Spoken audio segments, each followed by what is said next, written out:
Chapter 46. What is this ugly thing? Kibby asked, wrinkling her nose at the results of an entire morning's work in the kitchen. Kibby stinks. She's mean, Alden said brightly, jabbing a few of the sacred burning chopsticks into the top of his concoction. You stink. Humans stink the most. Go climb in the launderer and wash yourself. Alden laughed. Insults were coming along nicely. Kibby really liked being friendly mean. Dash. Sometimes she got a little too into it though. This is my special birthday meal, he said. He didn't know cake yet, and anyway, it was more like a 7-layer dip made with colorful vegetable mash. Yum. Delicious. It's a human custom. Why are you putting my promise sticks in it? For beauty. You're dumb. Promise sticks aren't, Dash. They are important. Alden paused. Are you feeling bothered? Seriously? Seriously was a good word. Kibby would stop joking around to answer him thoughtfully whenever he used it. No. It's fine. For your birthday. Your shirt is. Alden held out his arms and spun so that she could admire the garish Hawaiian shirt. Oh, she really does like it, he realized, examining her expression. That must have been a compliment then. Today we eat on the top of the building. Roof, she reminded him. She'd shown him the way up there about a week ago. They'd both agreed that it was a bad place and a good place. It was good because the lab lacked windows, and the only way to see the surrounding landscape and not feel a little claustrophobic was from the rooftop. And it was bad because the landscape didn't look like it once had. The endless sea of grass was all wilted, rotted, or just plain missing. It smelled funky. And in the distance, visible through a set of very cool binoculars Alden had found, he had spied some kind of trail through what was left of the grass. Like something about the size of the armored car had ambled drunkenly around out there. It was a pretty chilling idea. He had asked Kibby about it, and she had said one of the 3 words she liked to use for the demon bugs. So. Yeah. The roof was good and bad. That had been a complicated conversation to navigate. But Kibby really enjoyed her new role as Alden's language tutor. Managing his word choices pleased her. She had extremely bossy tendencies for someone who was the equivalent of 8 years old by human standards. Hartonans aged a little more slowly. Every day Kibby gave Alden brain-breaking tests by taking him around the lab and pointing at things, demanding he come up with a name. In addition to the 3 words specifically for the bugs, she'd made him learn 6 for what he thought of as simply chaos. He had memorized them, but he wasn't sure what the nuances were yet. When the cake was finished, they headed up to the wide flat roof, where Alden had already set up the party spot. Surprise! He shouted, gesturing to the 2 reclining chairs, the bowl-shaped lamp, and the table he'd hauled up while she was sleeping yesterday afternoon. He had called it strength training and counted it as his workout for the day. A pitcher of the same blue tea Joe had served him on his last evening at Leaf Song was on the table along with cups. Kibby examined it all thoroughly. Why are we eating on the roof? Do humans have to do it for their birthdays? Alden resisted the urge to make up some insane tradition on the spot. No. I just thought it is happy to eat outside while we can. There aren't many demons now, and night is coming. They'd been living in the lab for 28 days. By his math, give or take a few hours he'd lost track of on the first day, he was now 16. And in a few Alden days the real Thagund day would end, and a very long night would come. The light shining through the cloud cover seemed like it was already growing dimmer. He was a little hung up on it. Kibby, who'd lived here her whole life, thought it was strange that he was nervous about it. There are lots of, everywhere, she said, pointing at the tall light poles on the grounds of the complex. Some of them will be broken, but not all of them. You'll keep me safe, Alden said. No. You will. Inside, you're all friendly. You are the avowed. And you're old. You have to keep me safe. Dash. Embarrassed. Alden held out his mushy veggie cake. Make fire for my promise sticks, he demanded. She groaned and stumped like it was a terrible imposition, but she pulled her little lighter disc out of her pocket and lit the makeshift candles. Alden set it on the table and sat beside it in his recliner. Now, I'm going to say lots of words together for beauty, he announced. It's part of the birthday custom. Say lots of words together for beauty? Kibby asked in a fascinated voice. Alden cleared his throat and belted out the happy birthday song. He was not a gifted singer. Kibby looked stunned and horrified. But since he'd said it was a custom, she didn't stop him or cover her ears. That is a nice custom? She said when he was done. You don't call it saying lots of words together for beauty. You mean, I think, singing. Maybe, she said doubtfully. Now what?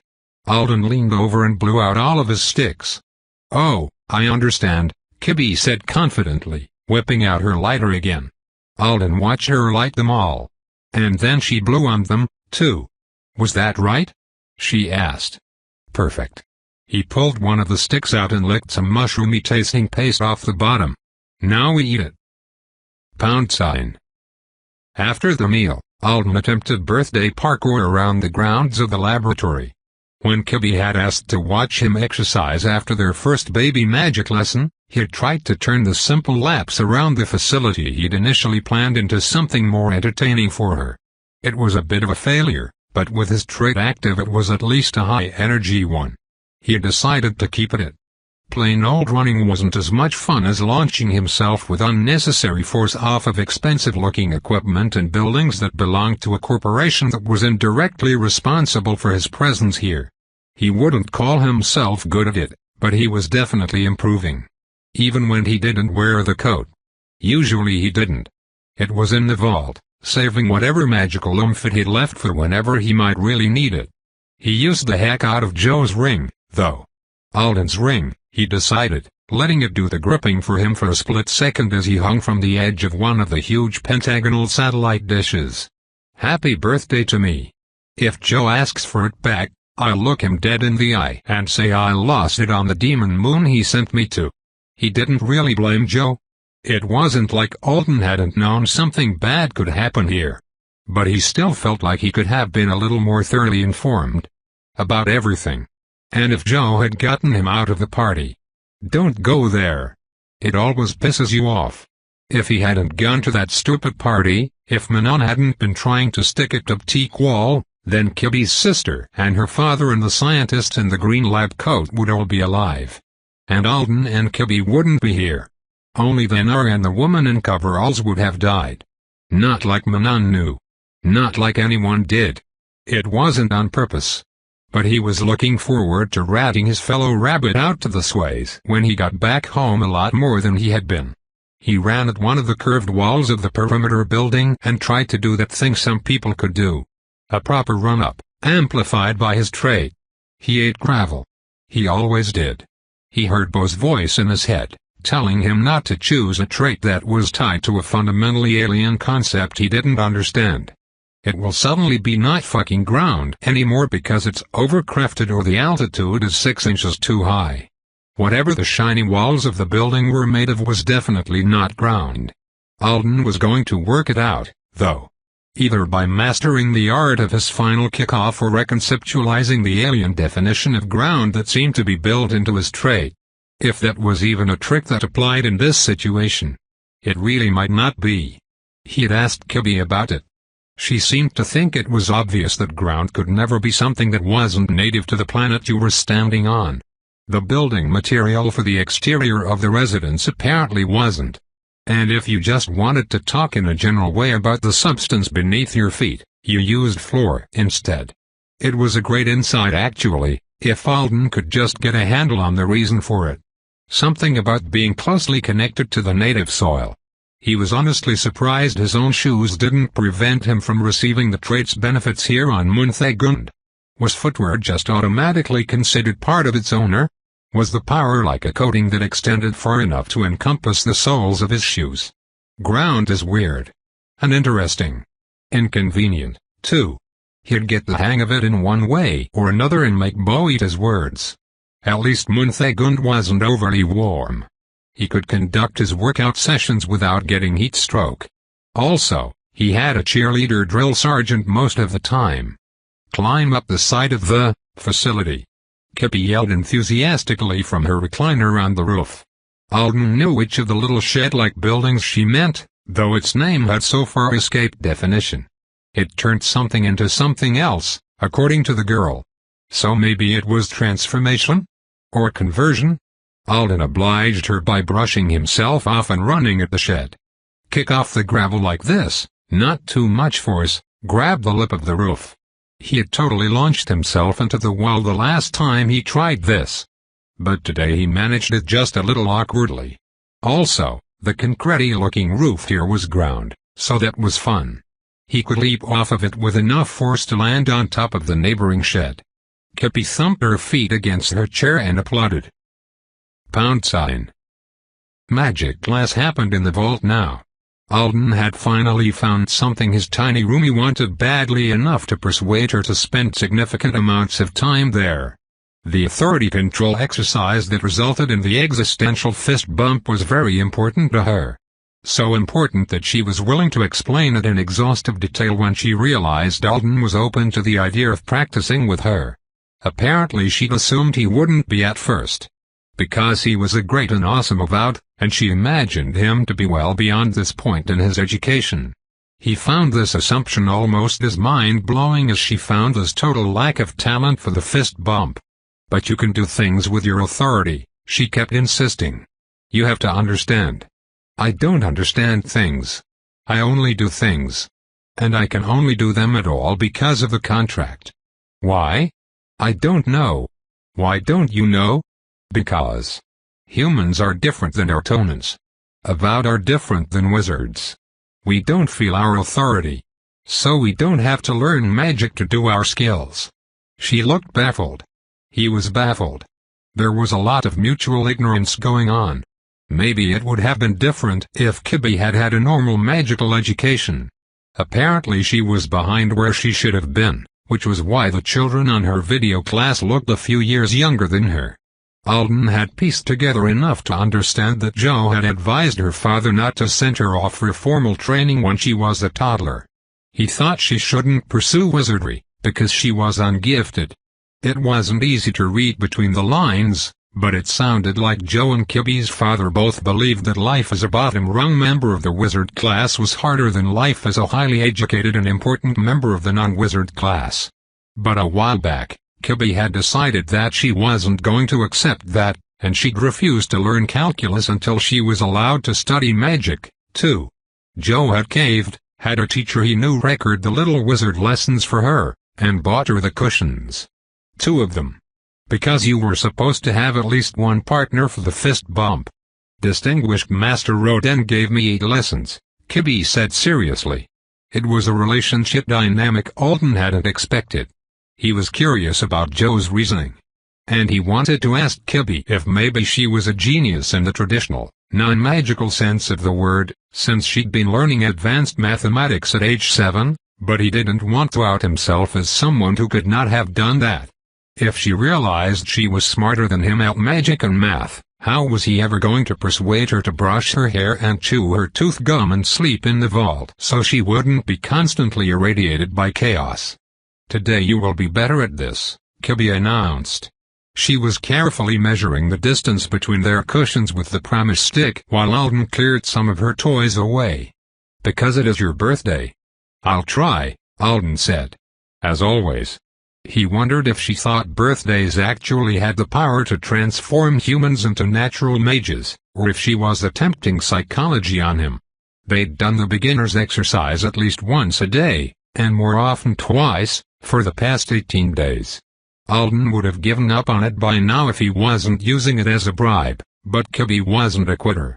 She wanted a partner like the children on television, and if Alden was willing, she was going to keep patting at him until he finally figured it out.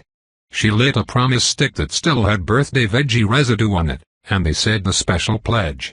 Alden had memorized it properly after a few repetitions, and it made him glad that the little girl got such an obvious thrill out of hearing it said to her. They promised to be respectful to each other during their lesson and patient with each other. They promised to honor the sacrifice of their teacher's time by bringing their dash to bear. Alden was pretty sure that word he hadn't gotten the hang of was something like acuity, but he hadn't committed to defining it that way yet. and they ended by saying, "I promise I will give my dash to you, my partner." Alden was still working on that word, too. He thought it was too much of a coincidence for it to really be what he'd been privately thinking of it as in his head. Sincere best. "You're smiling, Kibby," said as she knelt on her cushion. "It's because you're going to do better today." "Oh, she's definitely trying to psych me up."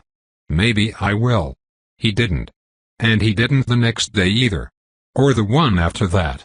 But finally, shortly after the first long night had fallen on them in truth, Kibby reached out with a determined pat pat pat. And a part of Alden that had been straining against the encroaching chaos for weeks and feeling its own presence for the first time ever, a part of him that had never known it could move as it pleased, reached out toward the small, kind existence that had been trying to get its attention for so long. And it patted back. Chapter 47. On his 100th day on Monthagund, Alden crossed the compound, rubbing his arms to ward off the cold even though he was wearing two turtlenecks on top of each other. The lab was enduring its second long night since he'd arrived, and though he was getting used to it, it was still hard to resist staring up at the sky. There were never any stars, and he couldn't see the clouds through the glare of the facility's powerful lights. The buzz was long since gone, and Monthagund was still unquiet again. In the dark periods, Alden felt their isolation from the rest of the universe more keenly. It was only him and Kibby and these few buildings now. Everything else was blackness and silence. He'd left his little partner sleeping back at the vault. He could feel her there. It was a relatively new ability. A couple of weeks ago, Alden had lost track of her. He'd searched and searched, calling her name, and growing increasingly worried until he suddenly realized he just knew what direction she was in. At first, it was almost the same as the feeling he had during their magic lessons, a weight in her direction, like the universe leaned ever so slightly toward her. But as he'd become aware of how to access the sense of her, it had gotten sharper and clearer rapidly. Little effort was involved now that he'd figured out the trick. Because it's something that's pre-built into the skill, he thought. This was what the system had called targeting. He'd just learned how to access it in a new way. Kibby was the one who could entrust him with things. Alden no longer needed a light halo or the direction indicator to know it. He was positive he could untarget and retarget her, too, now. But he hadn't tried. Some things were too dangerous to experiment with. He entered the greenhouse and paused for a moment to appreciate the warmth and the artificial sunlight blazing down from the glass panels overhead. Well, blazing from most of them. Some of them were dead. Some of everything was dead. That was how it worked around here. Alden walked between the hydroponic tables, examining the plants. The greenhouse was mostly automated. During the first couple of months, a task list had appeared on the wall every other day or so for things that required attention. Kibby would read it to Alden, and when she didn't already know how to complete a chore, they'd figure it out together. The list had died. Fortunately, Alden had the routine down well enough to muddle through without it by the time it did. Today, the greenhouse had provided a new set of germination trays already loaded with seeds in little gel cups. Alden took it from the cabinet it had appeared in and slotted it into an empty space on one of the hydro tables. "Hang in there, dude," he said to it. "It's a rough world." The last few trays he had slotted in were largely failures. Most of the seeds didn't sprout. A few produced anemic little plants that looked like they'd never turn into anything worth eating. And a far smaller number were growing like weeds. One of the first trays he'd placed had made a whole lot of nothing in a few gargantuan heads of what Alden was calling thunder lettuce. The name made Kibby groan like she was in pain every time he said it. Alden and the little girl had enjoyed a long discussion about eating thunder lettuce, and about the many other plants in the greenhouse that were still alive but no longer looking quite like they were meant to. Conclusion: if the trial servings tasted yummy and didn't make you sick, eat it. It wasn't like the corruption couldn't get at all the other food they ate anyway.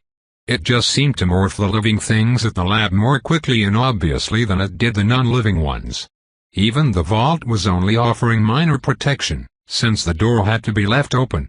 As Alden grew more and more aware of his own power, he also became increasingly sensitive to the perpetual assault of existing in this place. the network of power he had sometimes imagined around himself during teleports, or that one overwhelming meeting with the primary, was still there. But it was like it was being sandblasted. The chaos pressed in endlessly.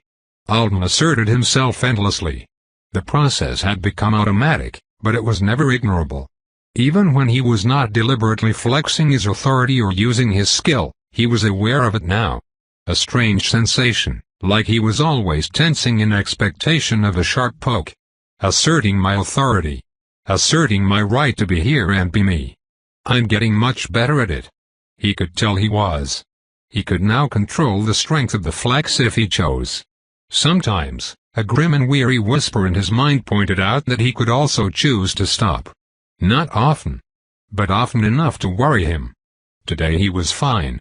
He stole some dark green leaves the size of pillowcases from thunder lettuce for, the garlicky one. Stir-fry for breakfast sounded good. Kibby liked it when he cooked. She didn't care what it tasted like. She just wanted someone to give her food on a plate at the table. Like she wanted him to offer to brush her hair. And tell her to chew her tooth gum. It had taken Alden too long to realize it. She was a capable kid. If she didn't do something obvious for herself, it was because she really wanted him to do it for her. Can't fix her trauma. Can't fix the moon. Can fix breakfast. And do a decent French braid. At least it was something. £. That afternoon, they watched television. They watched a lot of television. Hours and hours of it every day in the vault. It was too easy to just stare at the screens and enjoy the sight and sounds of other people living normal lives. Well, normal for Atonans. Alden was a little concerned about the amount of alien content he was absorbing. The dark episodes in the soap operas were starting to make sense.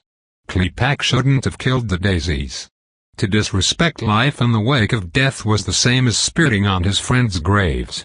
His parents were still assholes, though. They could have explained it instead of throwing their kid in the punishment closet. It was so he could feel the darkness of death, said Kibby. And come to a greater knowledge of what he'd done wrong. Deep, said Alden, nodding in understanding. You mean profound. Profound.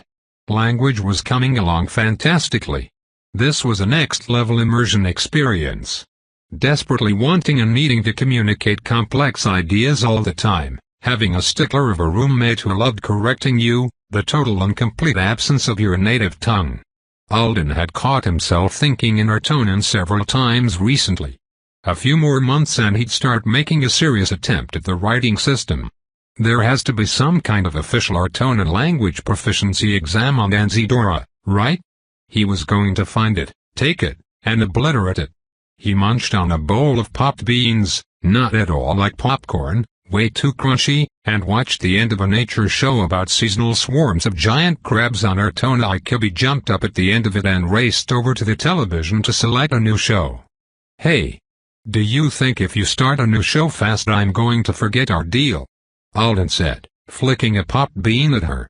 She pouted. I don't want to talk about crabs. The deal isn't that we have to talk about crabs. We just have to talk about something in between shows. So that we don't just sit here watching the pretty colors on the screen all day while our brains rot. Decay. Not rot? Rot is too dirty. It's like what the chaos is doing to the plants in the greenhouse. It's not something you should say about brains. Interesting. Thank you for correcting my course. Kibby beamed. He made sure to only throw that particular phrase at her a couple of times a day. It was very respectful and usually reserved for teachers. She got really big-headed if he overdid it. What do we talk about instead of crabs? She asked, trotting back over to sit on the edge of her mattress. She no longer complained about sleeping here. It had been a long time since that was a source of disagreement between them. Can't I ask you about the first again? We talked about that twice, she reminded him. I don't know what you mean. I know a lot more words now. He is an important Artonan man. A very important one. And he's powerful. I could feel it. Powerful how? Powerful magic. I could feel it like I can feel yours during partnered authority exercises. But back then, I couldn't usually do things like that at all. I couldn't know things like that about wizards.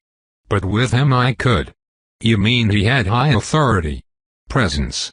Extremely high. He must be a very strong wizard. And he has a special name. An honor name.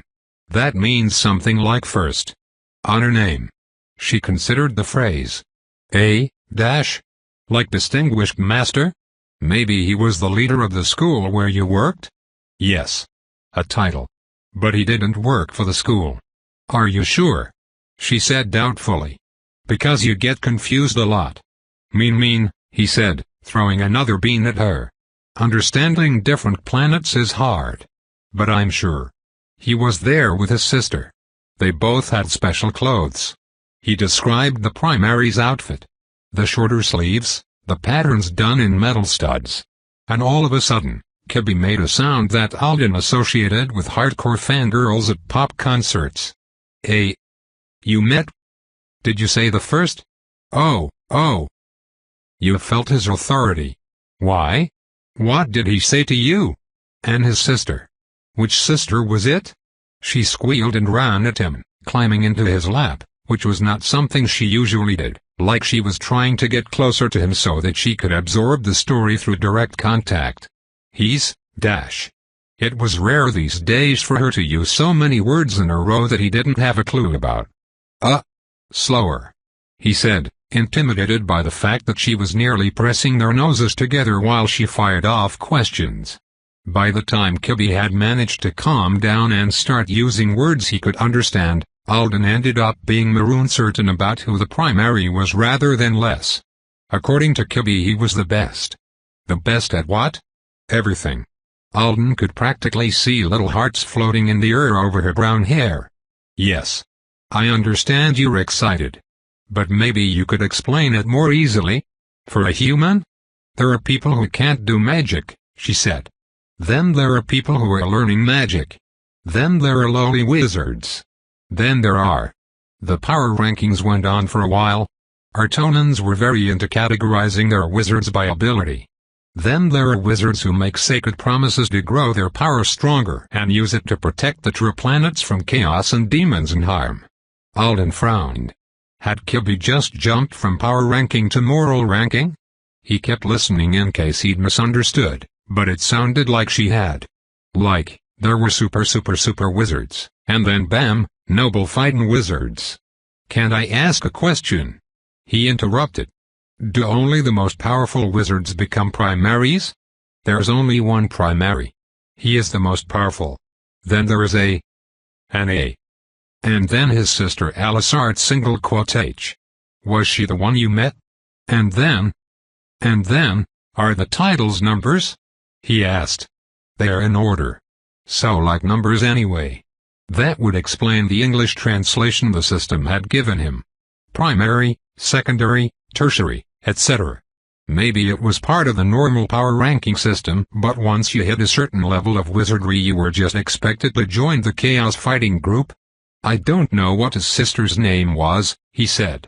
And I still don't understand. It sounded like when you were putting the wizards in order you maybe changed it. From powerful wizards to brave wizards. Is that right or wrong? Yes. Brave is more important than strong. Wow. That was not the answer Alden had been expecting. Does everyone think the same? Or just some people? She glared at him. Everyone knows, are better than regular wizards. I'm missing something. I met the primary's son. Stuart single quote H. He wanted to be a warrior? For the mother planet. Not just a warrior. So it was the word the system had been translating as knight. A knight. A knight is a kind of wizard that is better than a normal wizard? Kibby nodded. But are they always stronger? Could Whirly Roden win in a fight with a knight? She looked appalled. Distinguished Master Roden would not fight a knight. But if he did, he would not. His head would be removed. So the knight would definitely win? She huffed. That doesn't matter. His head would be removed for fighting the knight even if he won. Especially if he won and hurt the knight. He'd be executed. Well, okay then. Maybe the knights were even more like royalty than he'd suspected when he first heard about Stuart's dad. Alden hoped Jelner hadn't been beheaded for dueling Stuart. Maybe official duels were different than fights. And the guy was only a wannabe knight at this point, so surely it didn't count. "Are the knights all family to each other?" he asked, still trying to slot them in as some kind of obscure magical royalty. "Is that part of what makes them knights?" "Of course not. That would be dumb." "I don't understand," Alden moaned. "I told you. You get confused." She kept rattling on about the primary, and Alden only got more confused. Kibby made it sound like the man's role in Artonan society was a cross between a nuclear warhead and the Pope. The two ideas did not mesh. He began to wonder if she just had such a huge crush on knights that it was preventing her from giving him an unbiased answer. Wait, he said. "One more time. All knights are better than all regular wizards, even if they're not always stronger. Because they promise to protect the true planets from danger. Is that right?" "That's right," said Kibby. "Okay. Now they were getting somewhere. Why doesn't everyone make the promise then?"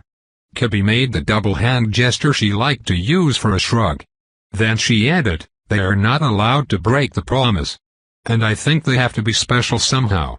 Maybe it's important to be stronger than normal wizards, too, even if they don't have to be the very strongest. Because I never heard about a weak knight." She paused. "I asked Distinguished Master Roden if I could be a knight one day. After I saw one on a video." "What did he say?" "He said to ask him the same question after I got older and finally learned some magic. He said it was a terrible life for crazy wizards. And idiots." Joe, who'd spent years living here on Munthagund by choice, thought other wizards were crazy.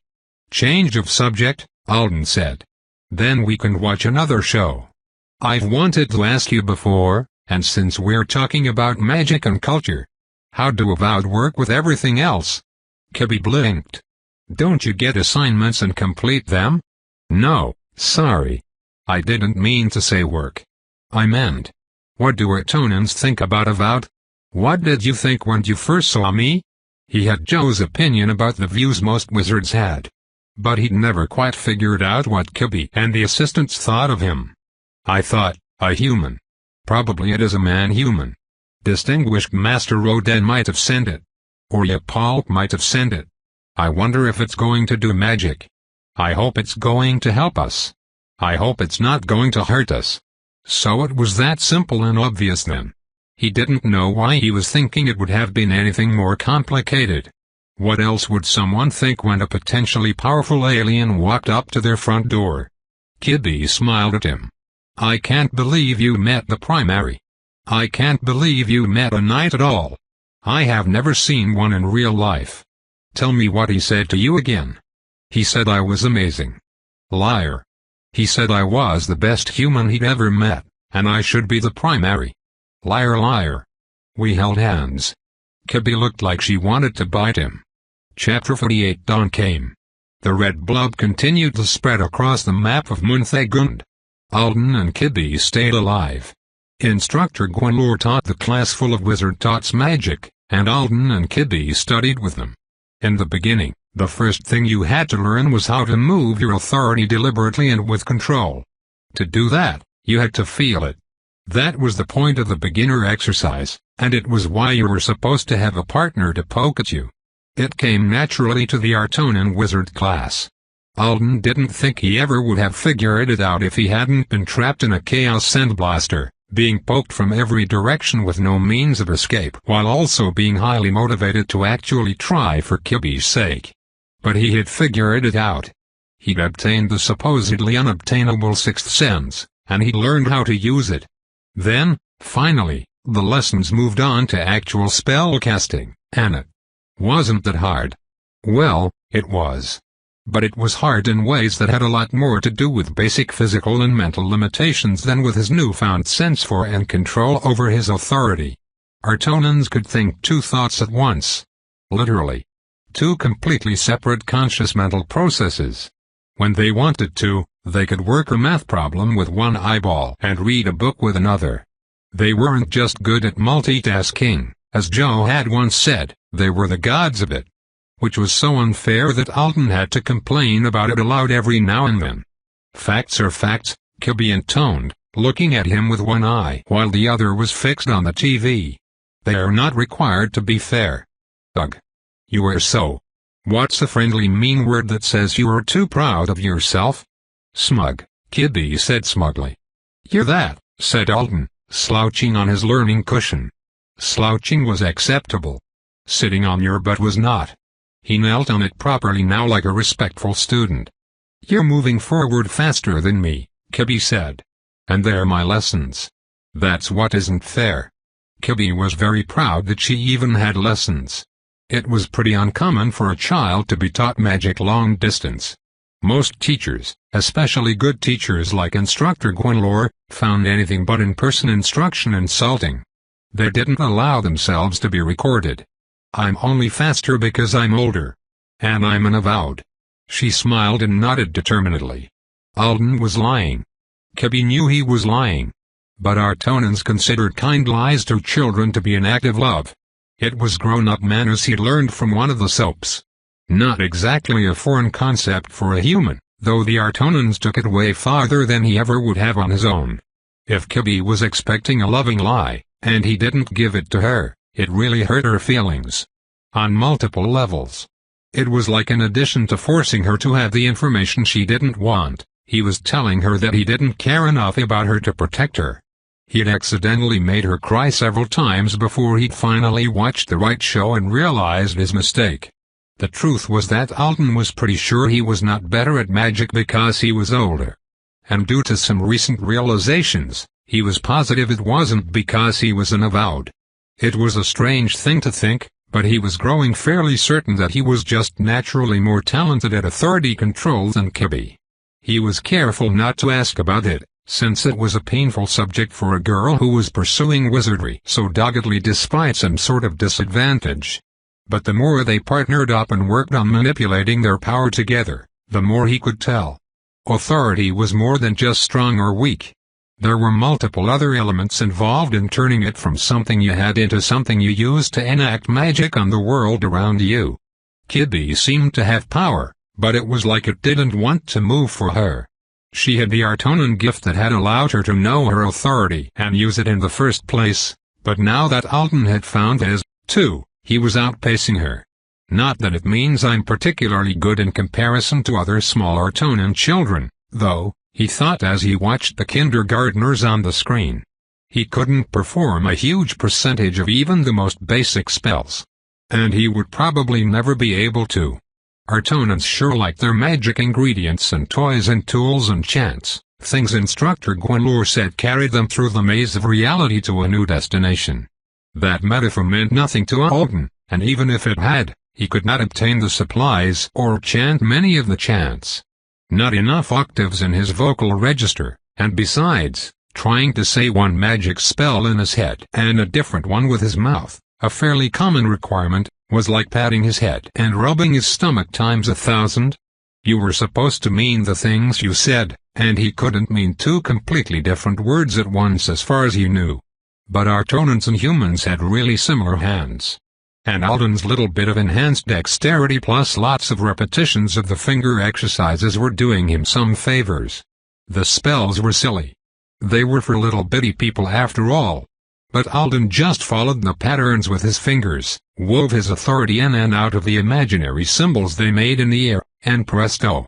A series of musical notes sounded through the vault, matching the rhythm of his ring fingers as they flicked through the air. It had required a few hours of practice and memorization to learn the signs. It was useless. And it was so damn cool. "That is very good," Kibby said. "You always complimented your partner when they got their spell right." Alden had gotten several right lately.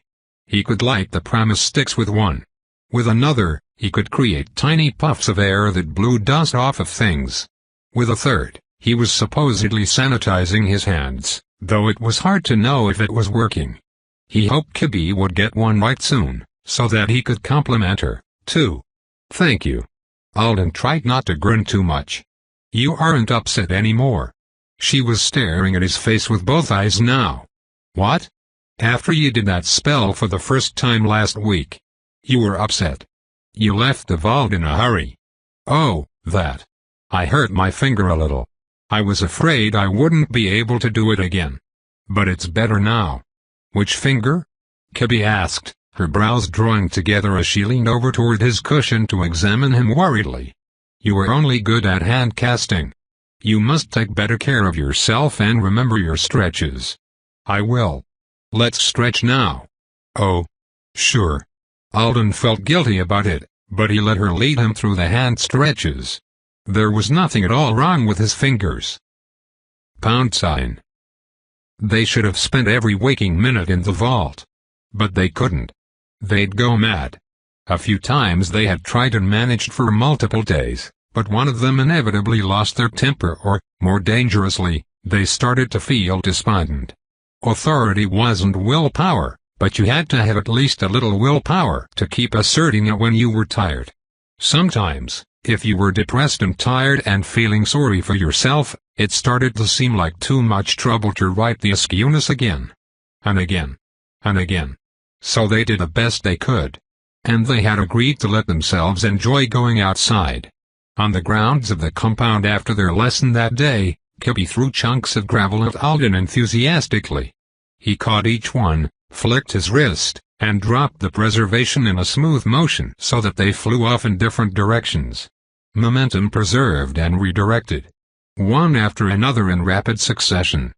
Panting from exertion and clearly delighted, Kibby ran at him. You're so much better at it, Alden. She crowed. You never used to get it right, and now you've gotten it right every time. Alden gave a dramatic bow. I am the great rock. Direction changer? Bouncer? I am the rock bouncer. He stood up. And there's something else. Hand me 2 pieces of gravel at once. Kibby's face lit up with excitement. She grabbed 2 pieces of the pale gray gravel and flung them at him. Ouch, he said. Hand them to me this time. Not throw. Oh. I am sorry. She politely put 2 pieces side by side in her palm and offered them to him. They don't have to be touching, Alden said. Her eyes widened. She moved the rocks apart, and Alden stared at them for a moment, concentrating, then he grabbed one in each hand. Yes, he said, looking down at them. Both preserved. Let me feel. He shifted his weight from foot to keep the skill going and held out his hands. She prodded at the rocks. Alden, you did it. 2 at once. Did you finally master the art of perceiving in multiple ways? No, said Alden. The art of perceiving in multiple ways had been mentioned in passing by instructor Gwenlore, so Alden had been able to tell Kibby he thought perception would be important for practicing his skill without mentioning that Joe had given him the idea. That's still really difficult for me. I did it in a different way. How? He considered how best to describe it. Forgive any poor word choices, he said finally. It's a hard thing to explain without them. I think my avowed skill is like a machine. Like he couldn't say it was like the car. They never talked about the car. Like the television. It comes with several possible options, but because a human can't feel or control the parts of the machine, it's a mix of our perception and the contract that determines which options are normally turned on or off. Kibby's eyes were narrowed, and she was biting her lower lip. It was her thinking face. So changing your perception changes the show. There's only one show, Alden said evenly. It's a show called Alden Preserves Objects. All my perception can change is the volume. Or the clearness of the image. Or, it can do more than that. Probably. The description is bad. But learning to change your perception gives an avowed a way to select the options they can't feel. But you haven't learned? Instructor Gwenlore did say it was a difficult art, Alden reminded her. Having the right perception was important with spellcasting because it could cover minor mistakes, according to Gwenlore. And with the right perception, powerful and talented wizards could push their spells in directions they weren't really supposed to go. Alden assumed mastering perception might, one day, similarly allow him to bend the outcome of his skill activation a little. In addition to being a way of triggering let me take your luggage's various inherent options. It did make sense that Joe had focused on it so much. Anyway, I haven't really learned to play around with my perception. I think that's probably how a human would normally need to train their skill. Probably it would be the best chance I had of learning to use it better. But I'm lucky. I have the best teacher in the universe. Instructor Gwenlore is renowned, Alden, Kibby said. She is a friend of distinguished Master Rodin. But I do not think she is the best teacher in the universe. Always so serious about teachers. Alden looked her in the eyes. I didn't mean Instructor Gwenlore. I meant Instructor Kev. She stared at him. Are you trying a friendly mean joke? It's not a joke, Alden said firmly. You taught me how to feel my magic correctly. You were patient, generous, and hardworking. Nobody else would ever be that patient with me or work that hard for me. I was a very slow learner. Very slow, she agreed. I thought I couldn't do it. I thought you couldn't do it either. But I didn't have anyone else to practice with. Alden snorted. And you're honest. The point is, thanks to you I can use my authority.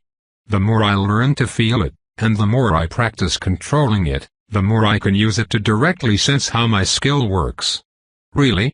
Yes. He showed her the gravel again. There's a part of the skill that starts the preservation. After it activates, that part naturally turns off. It wouldn't usually turn on again while the skill is in use.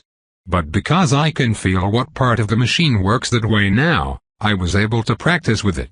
And I learned how to tell my authority to do it. It's really a lot like learning the control techniques for a spell. So, 2 things can be preserved now. Only easy things, though. Like rocks. There was a good reason for the skill to be automatically set to not work this way. It was taking almost every fiber of his authority to double run it even on rocks. The old Alden would have been on his knees, staring at the lab cabinets while Sophie threatened to disembowel him and told him to figure out the difference between his power to exert influence over reality and his will. Now, he was merely aware that his limit was approaching, and he needed to stop the preservation before he exhausted himself and left himself completely vulnerable to chaos. He dropped the rocks. So, that's enough skill use for today. Let's exercise. I will get the stopwatch. He gasped. You're timing me? After I've had such a hard practice session. So strict. You want to be the best avowed in the Triplanet service, don't you? What? No. My goals are much smaller than that. And set on Earth. Where did you get that idea? Kibby stood straighter and lifted her chin. As your first instructor, I berate you. You will shame my name if you do not become the best avowed. Huh? Is this a friendly joke? He asked hesitantly. She stared at him. If yours was not a joke, then mine is not a joke. You will be the best avowed. Kibby, I'm not that great. I think maybe you should lower your, you will be the best avowed. #. Instructor Kibby conked out right after their exercise session. Alden was still wide awake. He stood in the shower, letting the water blast him. It was running cold in a lot of places now, or not running at all, but the shower near the vault was still blazing hot. He had overdone it today. He had tired himself. He could feel the askewness creeping in. The chaos was like filthy fingers pressing and pressing against him, breaking through at the edges of his existence. Mostly the new edges. His authority had grown. And the fresh authority he'd earned through the many hours of practice with Kibby felt a little softer and more vulnerable than the rest. It was also beautiful. So much more beautiful and dear to him than the massive portion of his authority that was dedicated to his skill and trait. He cherished it partly because for a long while now he had been aware of himself earning it and developing it through hard work. But more than that, he enjoyed it because it was free. Free to become anything and everything. Free to reshape the world in any way Alden chose and knew the spell for. Casting a spell, casting it with intention and full awareness of your own power, was awesome. In the original sense of the word. Heavy emphasis on the awe. It was like Alden became more in some profound way every time he did. He wouldn't be surprised if wizards were all addicted to it. He was, and he could only perform a handful of spells intended for children. And he could only do them with the free authority. Alden had told Joe he thought an avowed's authority must be bound up with their skills and other talents, so that it was easy to use. And Joe had been impressed that he was right. But I wasn't right, was I? He thought, resting his back against the shower wall. I was just saying things without understanding them. Back then I couldn't have understood them. I didn't even have the words. The skill was like a machine. It wasn't a great simile, but it was good enough. Alden contained within him a powerful, startlingly complex, rock-solid machine made of pure authority. He thought if the chaos ever became too much and he started to lose himself, the skill would be the last bastion that held him together. The very last thing to go. He could sense that about it, its fundamental strength. And one day, if Alden finally found his way back to a world with a system on it, all of his beautiful free authority would eventually be crammed into a permanent functional shape, too. Something useful. A new skill if he wanted one. Or the mysterious alternate path Joe had advised him to follow for let me take your luggage. A few points in agility. Some mental processing. A spell impression. Some speed. Whatever he was allowed to choose. I wonder how many levels I've earned. 3 maybe. Or 4? He didn't know how the system kept track. He was just guessing, but it had to be more than it should have been. His authority, both bound and free, was growing so much faster now that he was consciously using it all the time. The system will give me a lot of options when the time comes. I should be fine with that. A few months ago, I was just a guy bombing Hamlet quizzes. The skill is strong and useful. I should be grateful. I'll have choices. But not the one I really want. Joe had said avowed died if their free authority grew too large and unbalanced their fixed talents. So Alden couldn't just keep it. The professor hadn't been wrong when he advised Alden not to try learning wizardry. If he'd never done it, he wouldn't have known the profound joy of it. He wouldn't have felt the rush of swinging your power at the universe and making things happen. He would never have learned how to feel his skill. And so he wouldn't have known that, although his avowed powers were indeed a gift for someone who wouldn't have been able to do magic if his life had taken any course but this, they were also a set of chains. The more Alden mastered his own authority, the more clearly he felt them. And they were really, really heavy.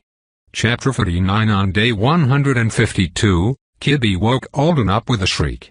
It was one of those days when their sleep cycles were way out of sync, so she'd just awakened as he went to sleep. He rolled off his mattress, heart pounding, and saw her sitting on the floor in front of their current television staring at the chaos map.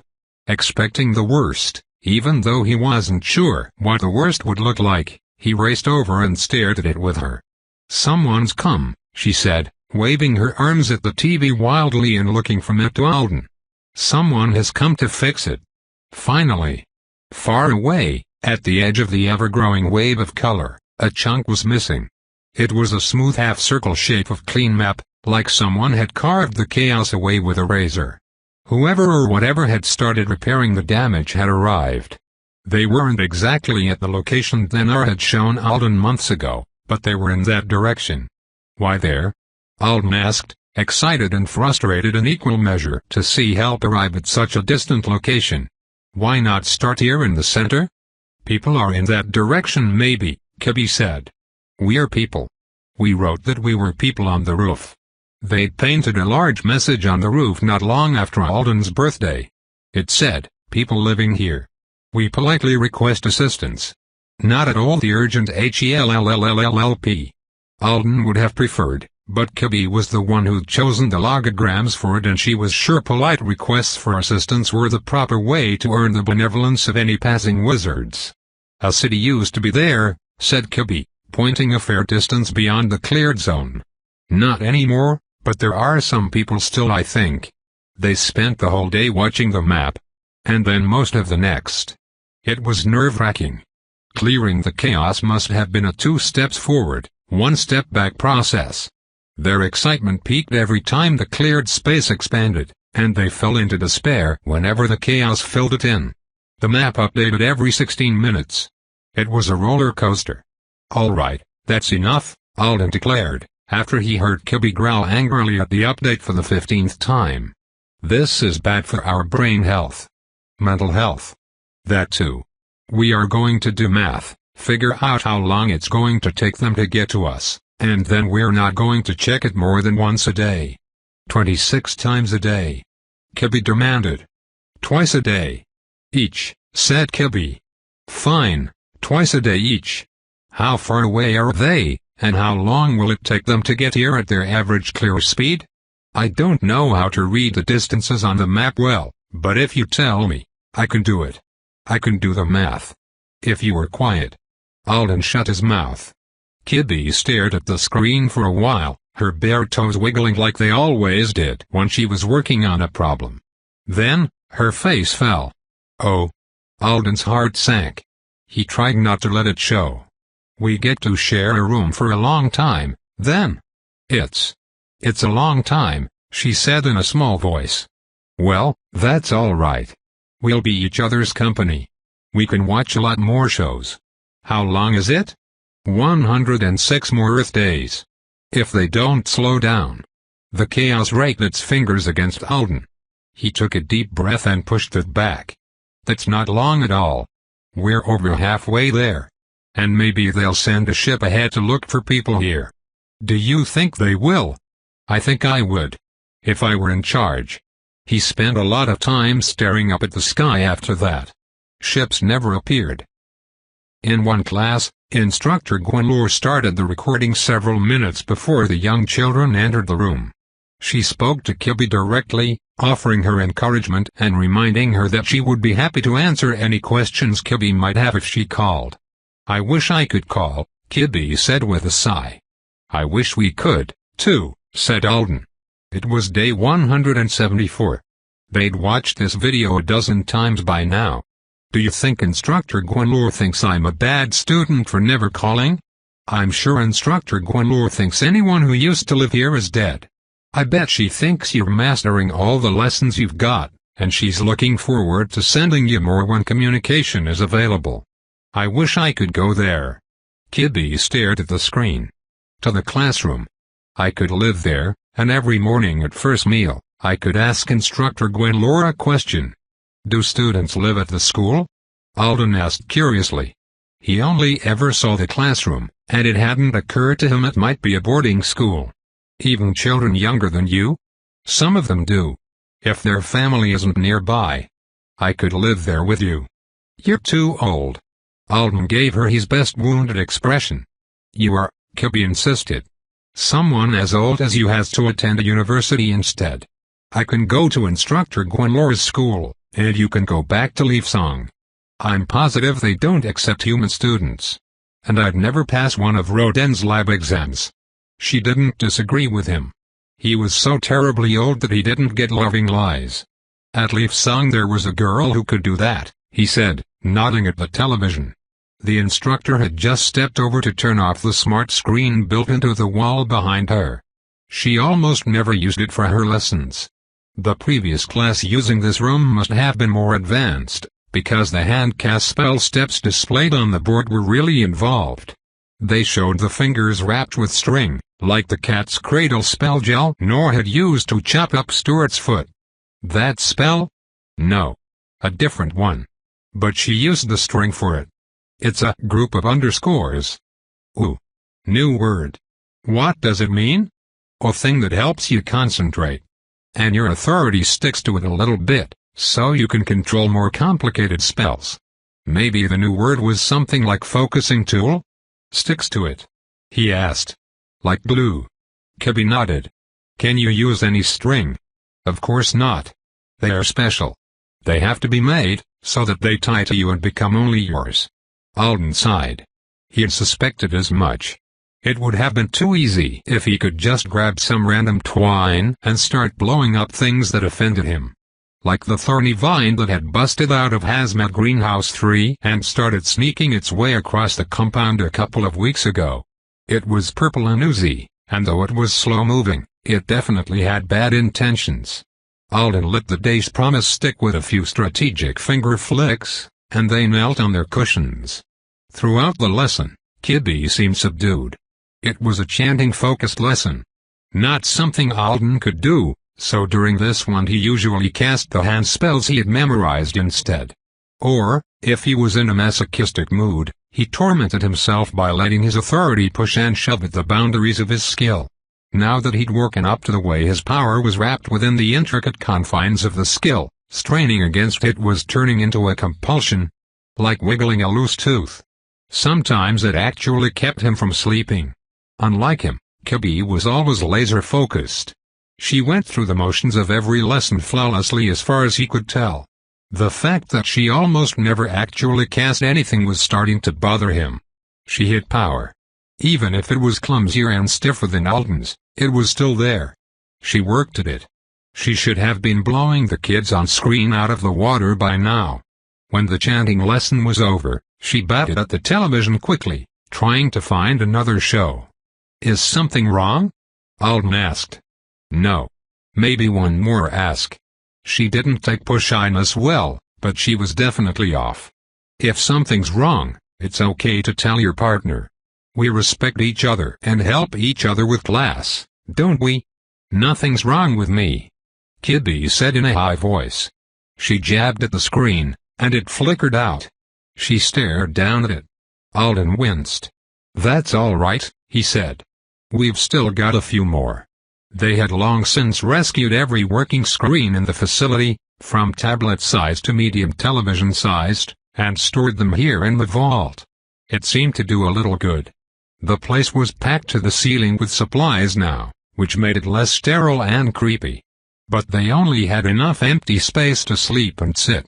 Instead of going to pick another television, Kibby just kept looking at her reflection in the dark screen. "I can't do both," she said in a small voice. "I can't even try anymore." Alden waited. "I can't do a spell and keep safe. I thought I could. I was getting stronger for a long time. But then I don't think I am anymore. I think today I'm less me, instead of more. A uniquely Artonan word for me. An expression of identity that included one's place in relation to everything else in the universe." Alden knew what she meant. He hadn't known when it would happen, or which of them it would happen to first. But he had known, ever since she told him it would be 100 more days, that they would probably break down before help came for them. He'd started to feel the impending disaster of it, lurking somewhere near them. He could still assert himself. But his askew moments were worse. He kept pulling himself back together, and he thought that the process of wearing down and recovering was still making him stronger. But it was beginning to seem like a fragile state of affairs. He was getting tired. One day, he would get too tired, and the chaos would start to win the battle it had been losing against him all this time. An image lit up his mind, one of Kibby's little sister. Wiveby. Still and dead in her father's arms with hardly a sign of what had caused it. He tried not to let it show on his face. "Are you hurt?" She shook her head. "Is sleeping under the coat not helping?" "You said you only gave it to me to keep me warm." Alden didn't answer. "I thought it was helping. Now I can't tell." "Don't be afraid. I have plans." She finally looked away from her reflection. A tear rolled down her cheek. "You do?" "Yes. More than one even. If the first one doesn't work, we'll try the second. If the second doesn't work, we'll try the third." "How many plans?" That was the face that was begging for a lie. "So many," he said. "So many that 100 days isn't even enough to try them all." Alden had 3 plans that weren't really plans at all. They were just insane things he was willing to attempt after every other option had been exhausted.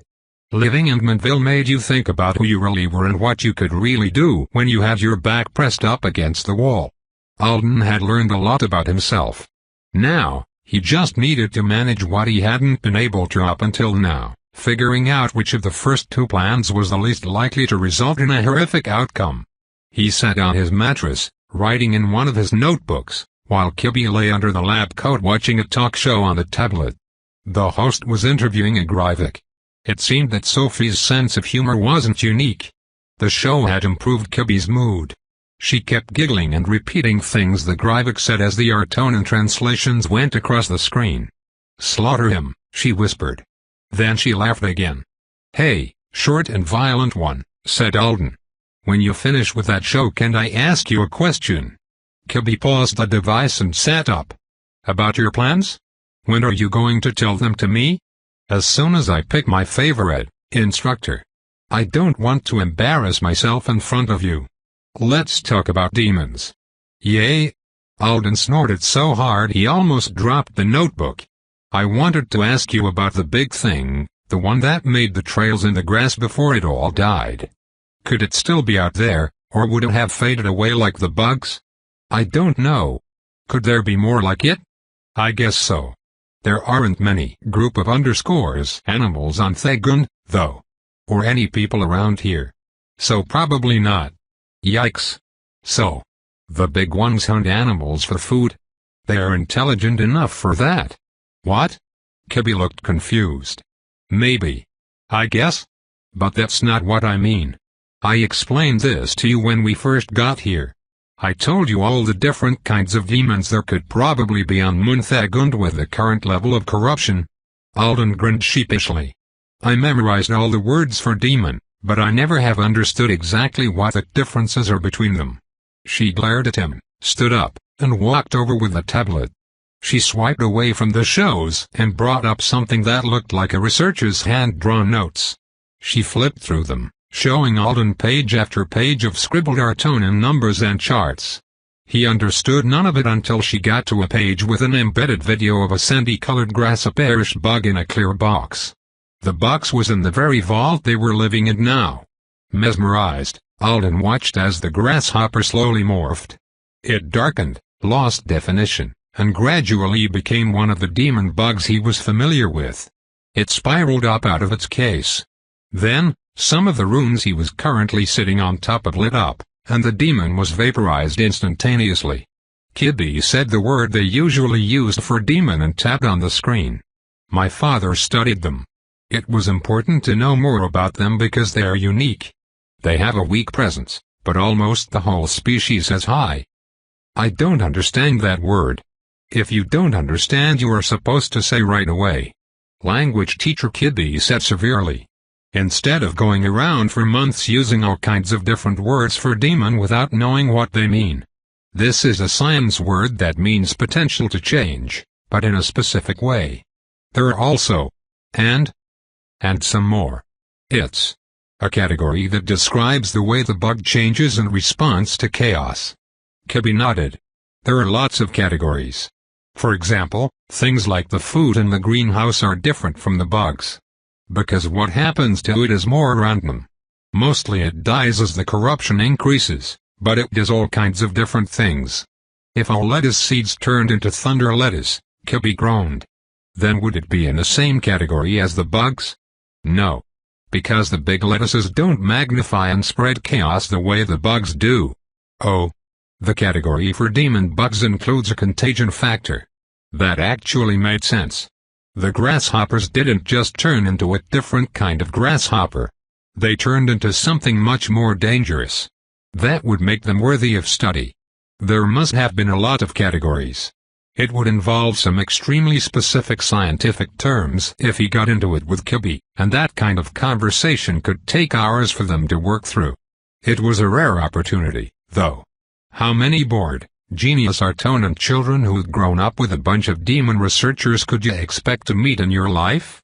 Alden was about to commit to getting himself educated, when Kibby said, "It's bad to be like the grasshoppers. You're not allowed to work here if you are. People can be like the grasshoppers?" Yes. The grasshoppers are strange. They are all the same way. Most species are more like the lettuce. Every member is different. So not just different categories for grasshoppers and lettuce but different categories for every lettuce plant? Yeah, that would take a while to learn. Is the demon bug category the worst one? She shook her head. No, I think the worst ones are for things that come from a broken dimension. We didn't study those here. Maybe Distinguished Master Rodin did, but that would have been private work. After those, the worst category is, dash. It means a being with high authority and high potential for magnifying and spreading chaos they encounter. Then there is, wait, said Alden, a suspicion growing inside him. High potential for spreading chaos. Like the grasshoppers. That's a way people can be? Yes, said Kibby. People like that can't come to this part of Munthagund. We all had to be tested every year. I had to get tested more often because my authority was higher. That made you more likely to have high potential for spreading chaos. Kibby frowned. I don't think so. I think it just means it would be worse if I did. High chaos potential is a bad thing, Alden said. Kibby nodded. Just out of curiosity, what does a person with high chaos potential turn into if they end up in a place like Munthagund? A demon, right? Do they look like the grasshoppers or? I don't know. That's a very bad kind of demon. We didn't study those here either. She looked at his face. You got pale. Don't worry. There aren't any of those around. How do you know? The map would be worse. Not red. Red isn't the worst color? No. It's very bad for Munthagund, but it's not very bad compared to other places. What if there's someone around with high chaos potential and they just haven't turned into a demon yet? Alden asked, trying to hold back a sudden swell of panic. What if they're about to do it any minute, and, no. That's not how it works. The things with high chaos potential turn right away, as soon as the corruption reaches a certain level. He blinked at her. They do? That's why the grasshoppers changed before everything else started to. You're sure? I'm sure. One of the functions of the system was to exert a stabilizing effect on my existence. Alden had been assuming that meant it stabilized and avowed compared to whatever the normal amount of instability for a human was. And maybe it did sometimes. But it had never occurred to him that it might also be capable of making a repair to a part of someone that was weak, broken, susceptible to demonization. Wait. Do all avowed have high chaos potential? Or only some of us? Hannah tested bubble of patient waiting on lots of people, she said, and it only had weird effects on some children. But I'm sure she probably tested it on tons of avowed because that's who all of her friends were. Is it chaos potential that really matters for getting chosen, or the amount of authority you're born with? Or some combination of the two? The whole chaos potential thing had only ever been a theory on Earth as far as he knew. Alden just didn't have enough info. Maybe he'd had high potential and then Gorgon had fixed it? And then the system had doubled up on him? His authority battered against his skill, and it held as it always did. Kibby was squinting at him. Were you scared you were about to turn into a demon? No, he said. That's dumb. We'd both begun by now if we magnified chaos. Since we don't, our authority can protect us. Now that it's fraying, we probably will just. We'll just. Like regular people. Her lip trembled. I have lots of plans, remember? Alden said quickly. And this conversation helped me pick which one I want to try first. It's a good plan? It's great. That was definitely overselling it. It's weird, though. Please don't think I'm too weird to be friends with anymore. I won't, she said solemnly. Tope continued. Thanks for listening.